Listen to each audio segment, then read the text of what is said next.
കംബോഡിയയിൽ വിഷ്ണു പ്രതിമ തകർത്ത നടപടിയിൽ ഇന്ത്യ ശക്തമായ പ്രതിഷേധം രേഖപ്പെടുത്തി. തായ്ലൻഡ് സൈന്യമാണ് പ്രതിമ തകർത്തതെന്നാണ് റിപ്പോർട്ടുകൾ. കംബോഡിയയിലെ ആൻ സെസ് പ്രവിശ്യയിൽ തായ് അതിർത്തിയോട് ചേർന്നാണ് ഈ പ്രതിമ സ്ഥിതി ചെയ്തിരുന്നത്. കഴിഞ്ഞ തിങ്കളാഴ്ചയാണ് സംഭവം നടന്നത്. ബാക്ക് ഹോൾ ലോഡർ ഉപയോഗിച്ച് പ്രതിമ തകർക്കുന്നതിന്റെ ദൃശ്യങ്ങൾ ഇപ്പോൾ സാമൂഹിക മാധ്യമങ്ങളിൽ പ്രചരിക്കുകയാണ്. സംഭവത്തെ ഇന്ത്യ കടുത്ത ഭാഷയിൽ അപലപിച്ചിട്ടുണ്ട്. ഇതൊരു അനാദരവാണെന്നും ലോകമെമ്പാടുമുള്ള വിശ്വാസികളുടെ വികാരങ്ങളെ വ്രണപ്പെടുത്തുന്നതാണെന്നും വിദേശകാര്യ മന്ത്രാലയ വക്താവ് രൺധീർ ജയ്സ്വാൾ പറഞ്ഞു. നമ്മുടെ പങ്കിട്ട നാഗരിക പൈതൃകത്തിന്റെ ഭാഗമാണ് ഇത്തരം ആരാധനാമൂർത്തികൾ, അവരുടെ ആരാധനാലയങ്ങൾ. ഇവ നശിപ്പിക്കുന്നത് അംഗീകരിക്കാനാവില്ലെന്നും ഇന്ത്യ വ്യക്തമാക്കി. തായ്ലൻഡും കംബോഡിയയും തമ്മിൽ നിലനിൽക്കുന്ന അതിർത്തി തർക്കമാണ് അനിഷ്ട സംഭവങ്ങളിലേക്ക് നയിച്ചത്.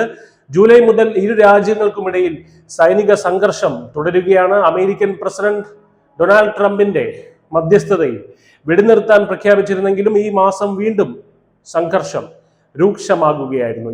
യുദ്ധത്തിന് പകരം സംഭാഷണത്തിലൂടെ പ്രശ്നങ്ങൾ പരിഹരിക്കണമെന്ന് ഇന്ത്യ ഇരു രാജ്യങ്ങളോടും ആവശ്യപ്പെട്ടു. ന്യൂസ് ഡെസ്ക് ന്യൂസിന്റെ മലയാളം.